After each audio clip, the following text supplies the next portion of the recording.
Slan is one of the 5 members of the God Hand, and the God Hand is a group of powerful beings that carry out the greater will of the idea of evil. Now, Slan is an alluring woman who takes pleasure in watching others suffer. In fact, she seems to experience an orgasm of sorts when watching humans being torn apart. And she was even shown to shed a tear during Griffith's sordid display at the eclipse, which is kind of weird since God Hand members have their last tear crystallized prior to them attaining their demon form. Now, because of the recent events in Chapter 378, in which Quithoth is manifesting in the land of the Kushans, it seems like an appropriate time to investigate this character in greater depth, to better understand her intentions, and possibly reveal information that we may have not previously considered. Now, the first time that we saw Slan was at the Count's Castle during the Black Swordsman arc. As we found out from this initial encounter, each God Hand member looks down their nose at the petty squabbles of mere mortals. However, Slan is a bit different. She takes a particular interest in Guts' willpower and fighting spirit. She even states that she would love it if Guts would become one of them.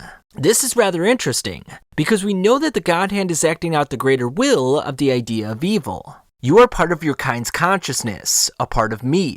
Your desire is my desire as well. Your actions themselves shall prove to be suitable for your kind as a whole. May they bring pain or salvation to mankind. Now, if we take this quite literally, this means that the God Hand has no autonomy, because their will is the idea of evil's will. It seems a bit contradictory since the idea of evil implores Griffith to do as he wants. But what Griffith wants is what the idea of evil wants. And if this is the case, then we have to assume that the idea of evil wants Guts to join the ranks of demonkind, because that's what Slan wants. And we'll notice that this is a reoccurring theme with Slan. She further goes on to say that if he would become one of theirs, that she'd love it. Now, at this point in the story, Guts had not been ordained by fate to become a member of demonkind. However, circumstances can always change, and the fact that Slan was already contemplating this is really telling, especially given the fact that the Count said no to sacrificing his own daughter to the God Hand. Because at this moment, the Behelit that was once his had to transfer ownership.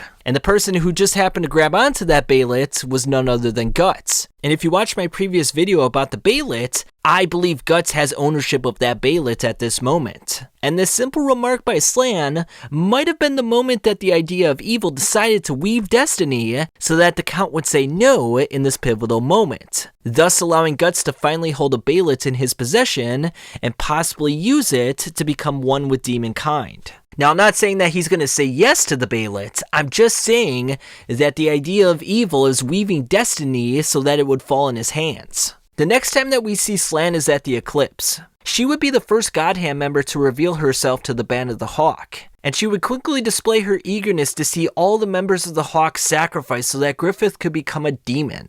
Now, while the bloody affair was taking place, Slan became quite emotional witnessing Griffith raping Casca. And I quote, "Such beauty, it touches me. Love, hatred, pain, pleasure, life, death. All are there. This is to be human. This is to be evil." And unlike the other members of the God Hand, she sheds a tear, which means that she's more in tune with her pathos. We could even surmise that Slan represents the pathos in its entirety. Now, in her domain of Quithoth, she tells Guts that she felt all his passions, his rage, anguish, agony, and fear. Now, understanding the Jewish interpretation of Quithoth is quite useful for this part of the video, since Mira used this as a basis for Slan's domain. But this is quite tricky, since Jewish mysticism is rife with multiple interpretations. But for simplicity's sake, Quithoth represents the reverse side, or the occult side, of the Tree of Life. It is the evil forces assigned to each Sephiroth. Or, as another way of looking at it, it's the complementary opposites of the Sephiroths. Slan encourages Guts to embrace the evil thoughts that pervade his brain and to make a sacrifice. She wants Guts to sacrifice his humanity so that he may embrace Quithoth, so that he would embrace the evil side of the astral realm. But like I just said, Quithoth is a complementary opposite of the Sephiroths, a complementary evil to the good that exists. But to allow evil to completely subsume oneself, as Slan is encouraging Guts to do, is to reject one's humanity. It is to reject oneself. Brave and creative men never consider pleasure and pain as ultimate values. They are epiphenomena. One must desire both if one is to achieve anything. Activating a Behelit is an escape from the pain of the physical world. Each time that we've seen one activated in the series, the Behelit holder was in a situation where they could not deal with the torment any longer. They mentally and physically tapped out and were looking for any means to escape. Slan's love of pain and masochism in her god hand form seems to indicate that she despised the very notion in her mortal form. She likely went out of her way to avoid it, and would even delude herself with the teachings of the Holy See. Now, this next moment is a bit of speculation on my part, but I think it has some merits and relevance. In the Conviction arc, we hear a story from Mosgus about a holy woman who would practice poverty and devote her entire life to aiding others. She would seek out the dying, those abandoned by the rest of the world, and would embrace them like a mother so that they would have peace when God called for them. So in this way, when people would be going to the greater beyond, she would presumably assure them that everything was going to be alright, that it was going to be okay. And it seems like the people accepted her. Except for one time, when she was strolling about, she found an emaciated man who was dying. She embraced him like she embraced the others, but the man said something quite shocking.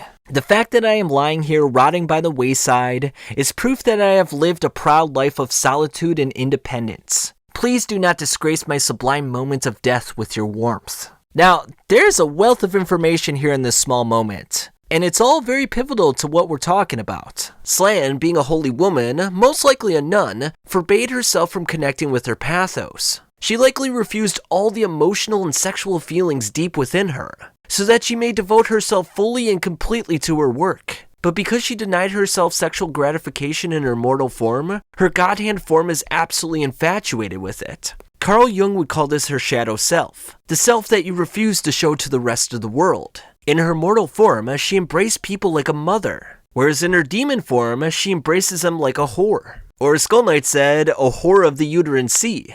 I'd imagine that Slan based her entire existence on helping others, just like Griffith based his entire existence on attaining his kingdom.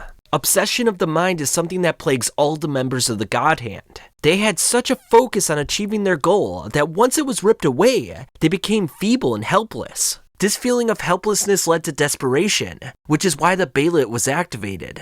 I imagine that Slan pushed her kindness onto others to the point that she was deemed a witch, and was probably even burned at the stake. And given her god hand form in which she's naked, I would imagine that she was embarrassed at the stake. They probably made an example of her and ripped away her clothing and burned her alive. And that's probably the moment in which she activated the Behelit. This brings us to our next moment in the manga, which happens in the very next chapter. Inside the cultist cave, a chaotic orgy takes place with the people venerating a woman with bird-like wings. Now they know this woman as the fire goddess, but we can clearly see that she's Slan from the god hand.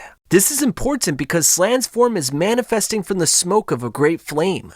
What was likely her means for activating the Behelit in the physical realm is now her means of influencing the physical realm through the idea realm. The next pivotal moment with Slan occurs at Quathoth. This is a time that she manifested herself out of troll intestines. Now there's two crucial things that happened with her encounter with Guts. The first one being that she urged him to make a sacrifice, just like Griffith did. When she showed interest in Guts during the Black Swordsman arc, she didn't offer him this option. That's because he had not yet been ordained to be an apostle. But with the Count refusing to sacrifice his daughter, the Behelit that he originally used was no longer his, and I believe it transferred ownership over to Guts. And like I said earlier, I believe the Count was meant to say no because Slan and the God Hand are agents of the idea of evil. So Slan saying that she wants Guts to join their ranks is akin to saying that the idea of evil wanted Guts to join their ranks. And when she's posing this question to Guts, we even notice the Behelit in his possession vibrating, which means that Guts might be contemplating that notion. The second important moment that happens is that Guts shoots Slan with his cannon, blasting a hole into her abdomen. And you'll notice that she rather enjoys the heat, something that I think Mira did intentionally to draw more attention to her mortal days. Guts then finishes her off with his Dragon Slayer before she says that they'll meet again. Now I want to go on a brief tangent here. The God Hand are near omnipotent beings that can warp reality and the astral realm. Even a super apostle like Ganishka, i.e. Shiva, stood no chance against the might of Griffith in his God Hand form. So what chance would a mere mortal like Guts have? Pretty much none, to be honest with you. Especially given the fact that Guts couldn't even touch Griffith on Elfhelm. That being said, for a mortal, he still serves as the single biggest threat to the God Hand. and yet they allow him to live. He's been branded to die, yet they seem unbothered by his continued existence. Is it possible that they're leaving him alive for a purpose? Is it possible that they're keeping him alive so that he can join the ranks of demonkind? Let's be honest, Slan could have killed Guts and Quathoth. She easily slashed an astral wound across his chest, but at the same time, she instigated him. She appealed to his ego and his desire for more power, and I believe she will do this further in the land of the Kushans. She knows what Guts wants, and more importantly, she knows he's lost all faith in himself and his sword. Guts has become desperate, just like Griffith was desperate. Griffith lost all hope in attaining his kingdom, so he made a deal with the devil. Likewise, Guts has lost all hope in killing Griffith, which might lead him down a dark path. Now, one last thing I want you to keep in mind. Guts has lost all control of his inner beast of darkness. The beast now roams on his own accord, and the beast has continually goaded Guts into sacrificing everything for more power. I wouldn't be surprised if Slan used Guts' beast of darkness against him. I made a whole video about how Behelits are so crucial to the Berserk universe, because I believe it's Behelits that give apostles and Godhand members their power. And if Slan were to hypothetically inject the beast of darkness with more Behelits, he would become more powerful. And this is how she could entice Guts. But anyway, thanks for listening to my theories, and I'll catch you guys later.